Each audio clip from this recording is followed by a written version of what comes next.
maybe a minute. The second round, the second fight, he lost, but he broke, I think, his nose, his orbital, his thumb. He had a really bad, breakage of the thumb, so he couldn't train for months. Wow. And so It's I don't know. Is it something you would consider at all, or I mean, if or is it like I think I heard somebody in an interview say that it's more of a it's something you do. In fact, we talked to what's his name that was at the party. Also, he said that it seems like it's more of a retirement, something you do when you're getting ready to retire. yeah, from what I hear, the pay's pretty good. I've had a few people ask me if I was interested in that, people who are, connected to BKFCC, but right now I'm not. As it stands, I'm looking to turn pro later this year, and, God willing, I'm going to make good money doing boxing, and I don't want to risk, in my mind, yeah, of course I believe I can beat all those guys, but I don't want to risk getting a bad cut that's going to open up for the rest of my life, or like I said. You already got a back that you're trying to heal, let alone just do this other nonsense. I don't want anything stupid I do, a reckless risk, let's call it that way. I don't want to take one of those. Not right now. No, it makes sense. Stick to boxing. Stick to MMA now. It's at what point are you gonna get an MMA fight? And do you have something coming up? So my next big tournament's gonna be in October. Boxing or MMA? Boxing. Okay. Boxing. So as of right now, I'm sticking to boxing. If at some point I do reach that fork in the road where my boxing career is not quite going the way I want to, I would definitely consider a move to MMA. I love combat sports. I love all of it. I love fighting, the competition aspect of it as well.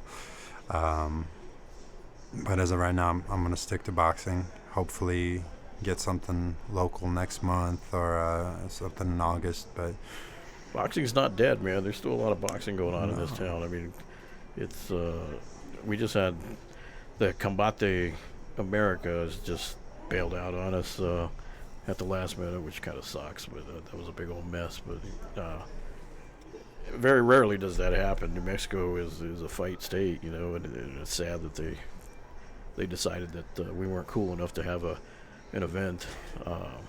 Well, they even canceled their Texas one. I think it was in Abilene or yes, and something. they're combining them and moving it all to Nevada or something. I think Texas, like San Antonio or something like that. So I don't think their ticket sales were as what they appeared to be, and so they. Well, and maybe that says something about boxing. I don't know. It's. I think the official statement was that a lot of the fighters didn't get their blood work and physicals done on time, and they had a few fighters. They're always going to blame officially, right? Yeah, they don't want to take credit themselves. But the ticket sales, they'll blame it on everything but them.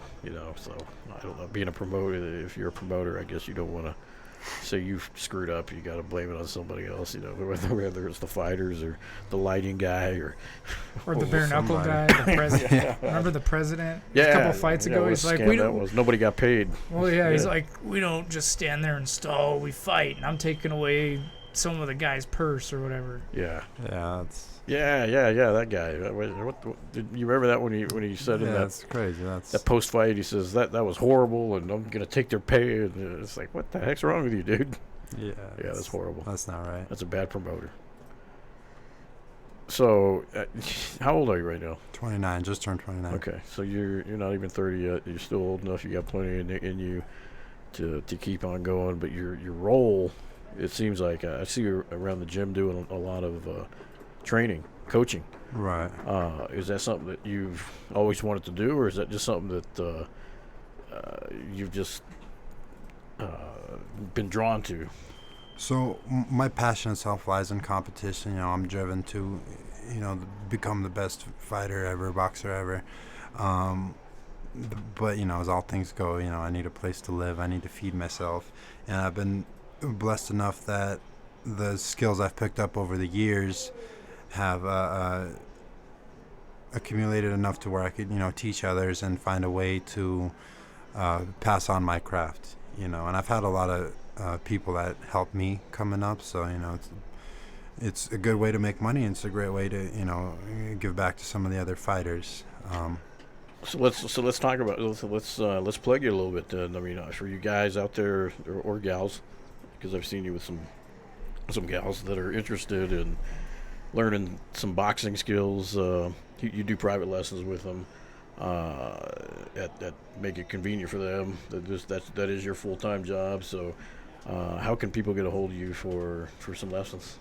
I've got a business number I use, 505-312-4847, or you can reach out to me on Instagram, Leo the Lion 619. And we'll put that phone number on the page later. But yeah, so definitely reach out to him because he's a very very very knowledgeable boxer, and he can definitely, whether it's for cardio training or you actually want to learn to box, reach out to him because he's a lot of my clients, I don't just train fighters, I train people who want to get in shape, lose weight, and physical training and sports have always been a big part of my life. So if I can help somebody reach their fitness goals, reach their health goals, I absolutely love doing that because that's like I said, something I've invested a lot of time in, and it's something I can give back to the people.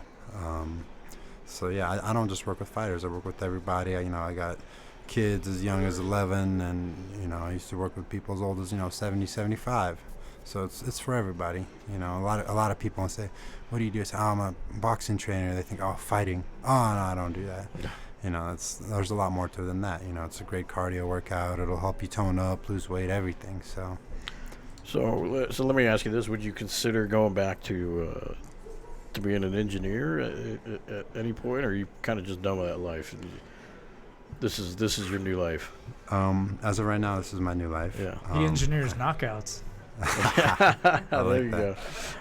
Petroleum. The only petroleum is in the what do they call that? The grease that you put on the eyes. Well, no. Fun fact here. So this is kind of a thrown shade at the liberals that protest all the petroleum. Yeah, the refineries. People. Everything that you look, touch, feel that is made of plastic or anything has come from an oil field or gas and petroleum. Carbon. That's right. Yeah. It's come from the dinosaurs. Even the boxing gloves or the gloves that they put on, if there's some sort of element that has petroleum or some sort of plastic or makeup, that is thanks to Leo, the engineer over there. all those plastic bottles they drink out of.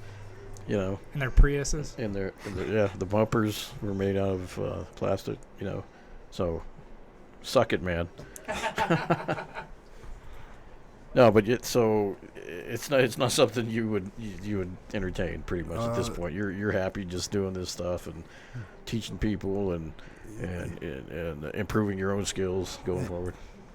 I'll put this out there right now. I can, with how much I'm paying for rent. I got my own 1-bedroom here in Albuquerque.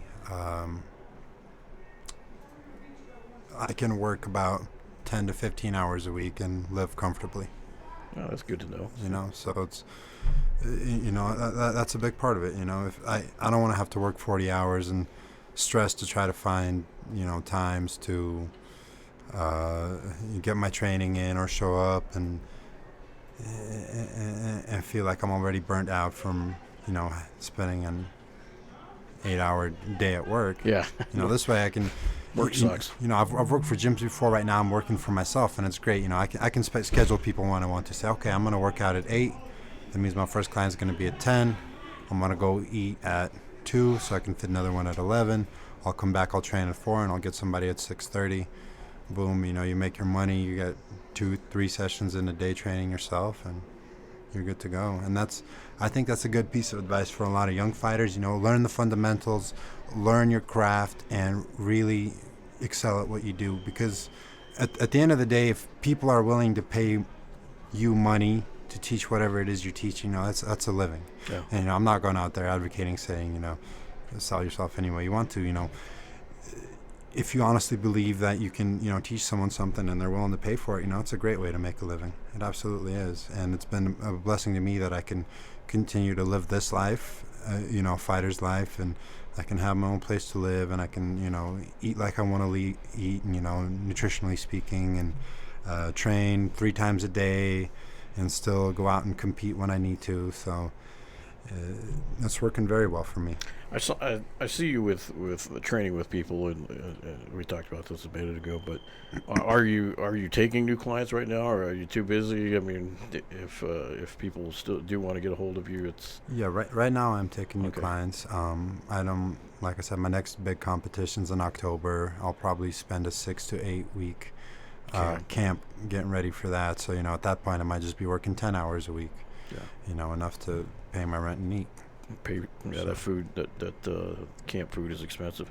So I got a question, Leo. What are some common things that people do in terms of mistakes when they first start out boxing, and because you tell people, hey, just kind of shadow box, and they look awkward just because they're doing it. What can people do to kind of learn to get better? Right. In my opinion, everything starts from your stance. If you don't have a good stance, you can't move well. If you can't move well, and your stance is messed up, you can't punch well. If you can't that means you can't get in a good position to hit your opponent. And sometimes people want to rush the process. They'll watch Deontay Wilder fight, they'll watch John Jones fight, they'll watch whomever, and they say, okay, I'm going to go out there and I'm going to put together a 5-piece combination on day one, and I'm going to do a flying knee to a rolling knee bar on my first day. And it's there's It's baby steps. Yeah, it's baby steps. There's a lot of fundamentals that leads up to somebody looking good in that moment of triumph, and that's what a lot of people don't see. They'll see the big knockouts, they'll see the highlight reel finishes, and what they don't see is the thousands of hours. Yeah, that I was person. gonna say this is years. Like when John does that stuff, it's years of training, man. Right. I mean, he's 31 years old, and he was the youngest champ at 23. So I mean, how many years before 23 was he already practicing this stuff? So I mean, we're talking. Yeah, it's not something you just learn from a YouTube video. No, of You course need not. you need trainers like yourself to Yeah. say, look, Mm. let's get our footwork first. Yeah, Do this. And unfortunately, a lot of people sometimes they don't want to do that, and it's fine. But in my honest opinion, once you build the fundamentals, that's when you can start dropping your hands, carrying your hands low. That's when you can really start moving your head and throwing good counters, instead of just pulling back and looking silly doing it. And it all boils down to fundamentals. Once you learn, the way your weight's distributed, the way your body moves, the way you're supposed to throw a punch, the way you're supposed to throw a kick, then you can shoot those shots from those awkward ankles, because you can, put the power into it. But if you don't have that fundamental understanding, it's very difficult to make something like that happen. Yeah, well, Well it's said. that's a good way to put it. I mean, it's take that stuff. Man, they're having way too much fun down there. What are we missing out on? I hear Holly's voice. They're The whole game. go check it out, Nick. Tell us what's going on. What are we missing out on? What kind of crazy competitions are they doing down there? Holly and John are doing some sort Oh, Holly and John are making having fun down there.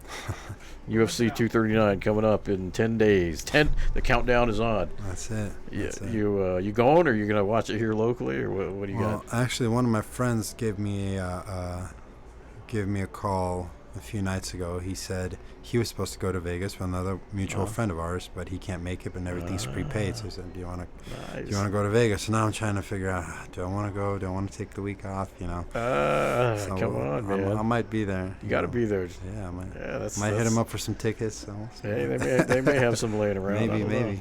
Between him, Holly, and yeah, you never know. You could find. I know what you're about to say. Yeah, I had to catch myself, but I don't know. I don't know what's going on with that nonsense. That's kind of a strange thing. What's your take on all that? Have you seen his new coach? Yeah, I saw a couple portions of. Yeah. Have you seen his Instagram?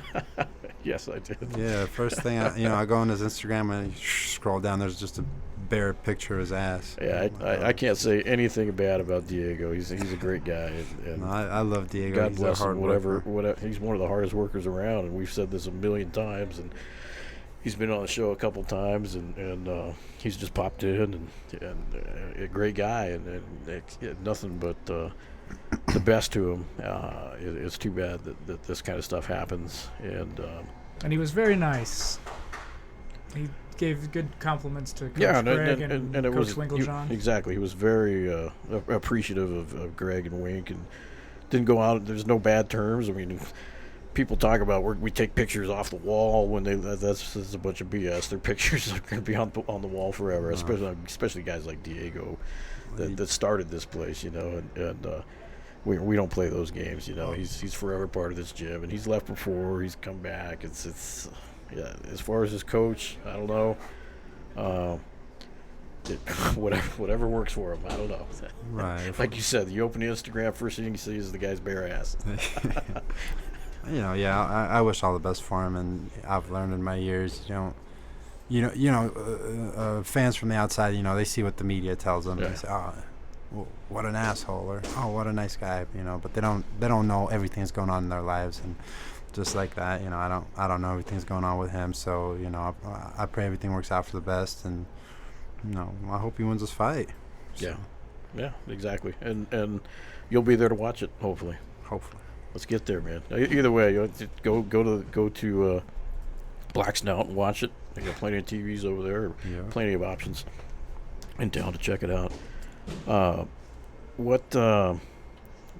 So you do have a fight in October? Is that October, okay. Right. So this year is the Olympic qualifying year, and the way that process works is they take the number 1 and 2 guy from last year. Then this year there's 3 tournaments where you have to place first or second, and that'll qualify 8 people for the U.S. Olympic trials. And that's a double elimination tournament. If you win that, you get on the U.S. Olympic team. But then you have to qualify internationally. There's a number of tournaments you can go to do that. But I believe in the super heavyweight weight class, my weight class, 18 people in the world go. Wow. So it's not just like, it's not like you just walk on and... Right. And in 2016, we didn't send anyone in the super heavyweight division. Really? Yeah. What? So you weren't around back then, I guess. So I was actually making a run for the Olympics then, but I had very limited boxing experience at the time. I was just up and coming, and I missed the Olympic trials twice. I was 1 win away. You were one what now? 1 win away from qualifying okay. for the Olympic trials, which was very disappointing for me that I didn't make it. But I understand. I had maybe 20 fights back then, 15, 20. So you're trying to say that you're making a run for the Olympics right now? Is that something that's on your radar? Yeah, definitely. That's definitely. awesome. And unfortunately, it doesn't mean the same thing it meant to me in 2016. But this is this happens to be next on the schedule, and everything I have, I try to win. It's an incredible goal, man. I mean, I don't think we've ever. In fact, I know we've never had anyone on the show that's tried out for the Olympics, but we had Pico. Yeah, Pico. Oh, that's right, Pico. Pico. Yeah, we just hit that. That was just a couple weeks ago. Friday, July 24th through Sunday, August 9th. Leo's going to be a bit busy. That's when the Summer Olympics of 2020 are going to be. There you go. That's it. No, that's awesome news. They're in Rio. They're in Brazil. Oh, this one's 2020 is Tokyo. Oh, Tokyo. That's right. 2016 was Rio. Tokyo. How cool is that? I always wanted to go. Yeah. Always seems like such a. It's a fascinating place. You've been? Yeah. My son is stationed out there, and it's incredible. The people out there are so humble, and it's literally a different world, man. They're so nice. I don't think rude people exist out there. A subway in Boston or on the East Coast is a noisy, crazy environment. Sitting on a Tokyo subway is like you're in a library. No one talks. Everyone's real respectful. the only voice you hear is the loudspeaker telling you the next stop is. Yeah, whatever. It's a really cool awesome. place, and everyone's so nice, and they talk to you, and they clean up the stadium after events. Yeah, people clean their own trash. Yeah, like after baseball games and stuff, they have their brooms and everything. It's a totally different culture there that I respect. Yeah, the Olympics are chaos, so yeah, they got their work cut out, but it'll be nice. America represent, man. Hopefully we get to watch you do that stuff. That'd be way cool, man. Looking forward to it. Yeah, so that's kind of what's on me for what I've got on the horizon for myself. But I've already started talking to managers regarding my pro career. So, nothing's set in stone. If we get a great offer, we might take it before the Olympics. But as of right now, You got a manager? not yet. No. But I've started talking to a few people. Good. Boxing and MMA differ in the sense that, if you're going to make a run at a world title, you need a guy that knows the game who's Yeah. going to build you, Yeah. right? In MMA, you have managers, but you don't have them in that same respect. If you make it to the UFC, you got to fight him, world title shot him. Yeah. You don't really get to dictate. In boxing, we see all the time, why hasn't Anthony Joshua fought Deontay Wilder? Well, he says he wants $50 million. He says he wants at least $30 million. And we got to do it in Britain. Now we got to do it in the U.S., and then, you got Eddie Hearn and who's Deontay with? Not El Heyman. Yeah, But yeah, well, these two managers are clashing. Yeah, maybe the boxers want to fight, but there's so much going on behind the scenes that people don't know about. right. And so a good manager at the start of your career, he's gonna build you. He's gonna get you fights where you can win decisively and you look good doing it. But he can't just give you tomato cans because everyone's gonna say, no one's gonna pay attention to that. Yeah, so he's got to find you opponents that look good, that have a decent resume, but those that you match up well against. Yeah, of course. So you can't just throw a Science.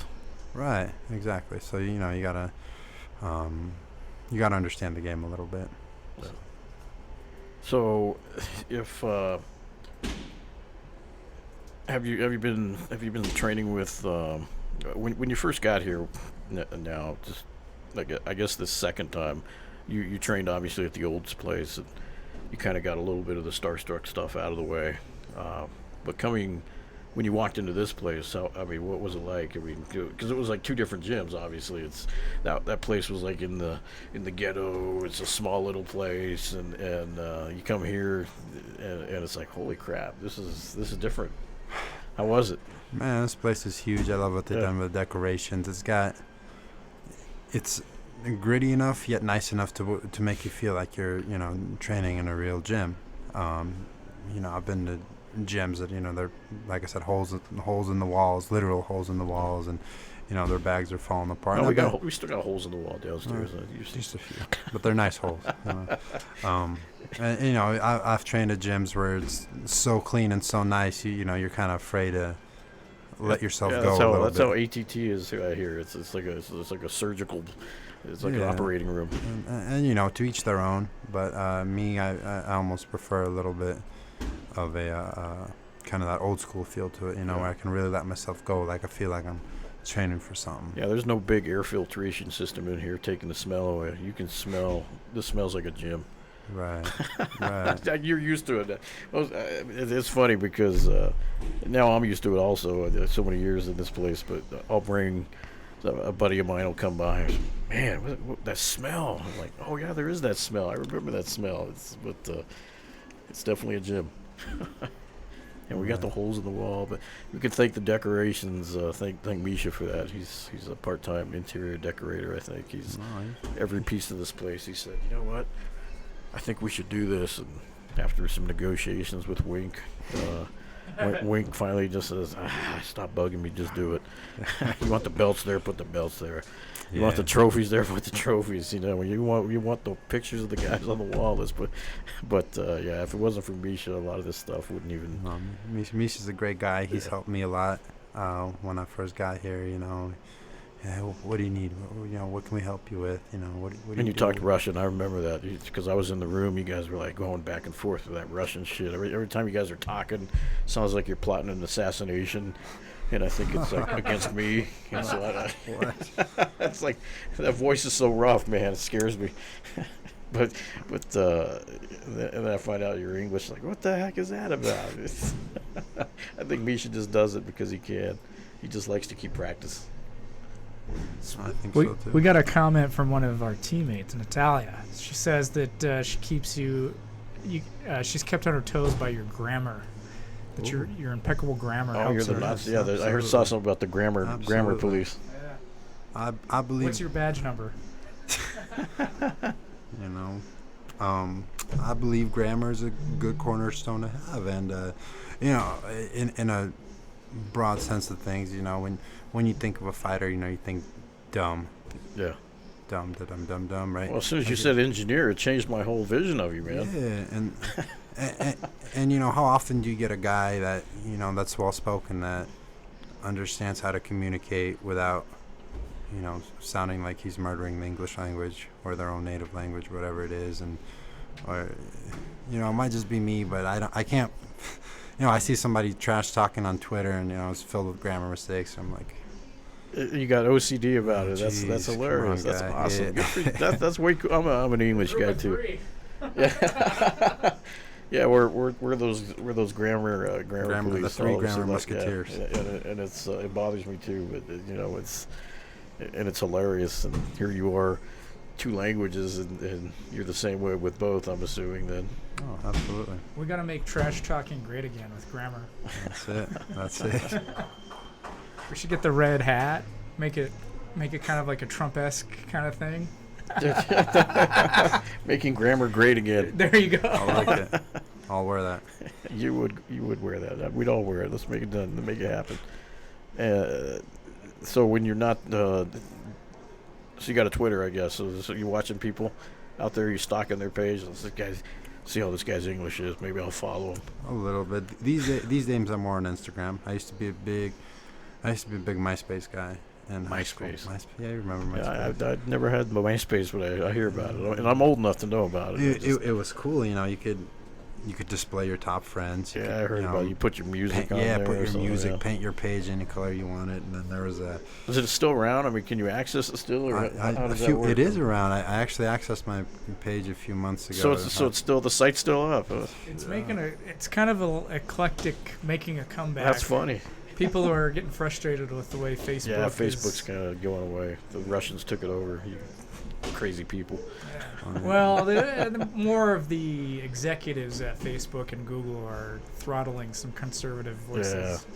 And like one called a couple of them a Nazis in emails, and they were actually Jewish. Oh, jeez. So kind of went against Yeah. what they were saying. But anyway, yeah. So MySpace, yeah, you can still go back if you know your password and it was still attached to your email. So what was your MySpace so people can find you? I couldn't tell you. Or how did I don't know how that works. Do you have a code name or a moniker or what is that? I don't. Yeah, you can have a do nickname. you add friends or? I mean, a lot of my friends are no longer on MySpace, but I remember in high school, my senior year, there was this girl named Lindsay, and I had a crush on her, and she's like, "Oh, you're not on Facebook." I'm like, "I'm gonna get on Facebook. Will you be my friend?" She's like, "Yeah." I was like, "Here we go, Facebook time."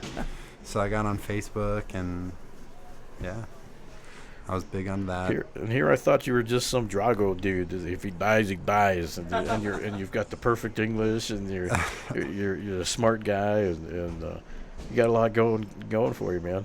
All you need is that you need to find yourself a lady here in town and make roots, man.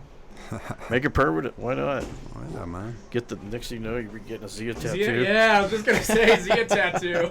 We talk about that every jeez. show. Right? Oh, jeez. It's in the books. Huh? Everyone we talk to, they end up loving New Mexico, and it's a lot more. I mean, when you got here, what did you think about New Mexico the first time? Did you think, what the hell's New Mexico? And then you got here. What was your first impression? When I first got to New Mexico, I got to Roswell. Yeah, of course that's different. And they flew me out here, and they have an airport, which is. Oh, so you flew to Roswell? I flew to Roswell. Wow. And the whole, So whole that's a small plane. tiny plane, you know, it was flying. It was Yeah, those are shaking scary. like this, Yeah, those you planes know. get me sick. The whole airport was maybe slightly bigger than a McDonald's, I'd say. So, I flew in. My manager picked me up. He showed me around town, and Roswell's pretty small, about 50,000. But when I came to Albuquerque, I liked it. I enjoy Colorado. I really love Colorado. Love the mountains. Love the people. And I got a similar vibe from Albuquerque. It's not a big party town, but I'm not a big party guy. Like going up to the mountains, doing outdoor stuff anyway, so it suits me just fine. We got plenty of mountains. I mean, Colorado's got a lot of mountains too. But Oh yeah. Here's a Roswell fun fact. They have a massive, in the airport, they have a massive paint hanger that a lot of the, like United, Delta, even the presidential campaigns, they'll get their planes painted in Roswell before they go on tour. there you go. Learn something Fun new. facts about Roswell. And that's petroleum based. Paint. Did you see any aliens while you're there? They're famous for that, right? That's Illegal aliens? the big or- crash. Yeah. maybe illegal too. You know. Oh, they got a lot of alien stuff in town. You know, it's a pretty small town, and you know, at the intersection of the two biggest streets. They got that giant green alien, right? Yeah. I've seen that. They got a McDonald's that's got a flying saucer on it. They got a bunch of little alien souvenir shops. They got an alien museum. Do you believe in that stuff? You think it happened? You think there's aliens? I'm not a big conspiracy guy, Well, it's not really but conspiracy. I just watched a though. documentary on Netflix about a guy named Bob Lazar who worked near Area 51, and he swears that everything's true, that there are aliens. So, I mean, Well, the crash happened in Roswell, and they transported the bodies and the wreckage to the Area 51 supposedly. So, I don't know. I guess People that I guess short answer. all those people that were involved in that thing, carrying the bodies and carrying the wreckage, and the truck drivers and the. You're telling me every single one of those was sworn to secrecy, and they actually took it serious for all these years. I mean, it's I don't know. It seems like it's far fetched, but I mean, I guess my short answer is no. I don't believe in that, but if presented with the evidence. if Dr. Bo was here, he'd be laughing. Just, why are you guys even talking about this nonsense? Of course they're real. Ha ha ha ha. Just Yeah, kidding. we didn't land on the moon. Yeah. It's somebody's. The Dr. Bo conspiracy hour. Yeah, exactly. We could have fun with him all day. But no, it's been awesome listening to your story, man. That's I love listening to everybody's stories and finding out a little bit about everybody. And like I said, the first time I saw you around here, I'm thinking, man, this guy is just a big Ivan Drago. I mean, I don't know what his deal is, but good luck to him. And now that I've got to meet you personally over the time you've been here, you're a great guy and you're a great asset to the team, and hope you stick around a long, long time. Did we have any questions that we didn't get to? Looks like Aaron Albin, buddy of yours or something. Oh, that is. He says he always knew you'd do great, and he's proud of you. And then we have a wheelchair boxer, Charles the Professor Wilton. He's a long time. I think he was from our very first episode. He's always watched us. So thank you, Charles. Yes. But I wish he could come visit JW and we could have him on the show. But he I can't remember his credentials, but he's like a world-class wheelchair boxer. Man, that is awesome. That is awesome. John's the greatest athlete on the earth. Well, okay. Boxing is still number one. Favorite boxer, Tommy Morrison. Tommy the Duke. Look at that. So Leo, who's your favorite? I know that it's hard to when people throw lists at you. Who are your favorite boxers? My favorite retired boxer from a previous era, I would have to say, is probably Lennox Lewis. Really? Yeah. Yeah, that's not one you hear often. I liked his style. He was a real gentlemanly guy, you know. Yeah, you never hear any controversy with him or you know, I'm not saying I'm so far above trash talk, but I like the way he handled himself, you know. And he was a great boxer, Olympic champion, world champion, you know, avenged all his losses, and so you got a lot of respect for him. And what about currently? I'm a big fan of Lomachenko. I think the guy's on another level. And another Ukrainian boxer, Alexander Usyk. He's a cruiserweight, but You got to get that accent. See your voice inflection, your dialect. You have to go when you say an Eastern bloc name. You have to make sure you get that accent down right. Yeah, you can't just say it like no Lomachenko. You got to say Vasily Lomachenko. it. You got to say Lomachenko. Vasily Lomachenko. That's it. and he's There you go. yeah he's on another level. And the other Ukrainian cruiserweight, Alexander Usyk, he's great. Usyk, And there you go. See, yes. and rumors are out there he's going to go to heavyweight, so Wow. that'll be interesting. Could be exciting. Yeah, absolutely. Well, again, thanks for spending time with us. We appreciate it. The fans love getting to meet everybody, and some of your friends and family got to tune in, and they get to poke fun at you and say, "Yeah, I know that guy." But like I said, I hope you stick around a very long time. We're happy you're here, and we'll be seeing plenty of you down the road. Absolutely. Thank you so much for having me, guys. Thanks, guys, tuning in. We're not going to be here for next week because it's UFC 239. Going to be out of town, but we will be back in 2 weeks. So go, John. Go, Holly. And, we might go. There'll be some live video from Vegas on Instagram, so check it out. Yeah. I'll definitely go live throughout. I might go live on my couch. that could be fun.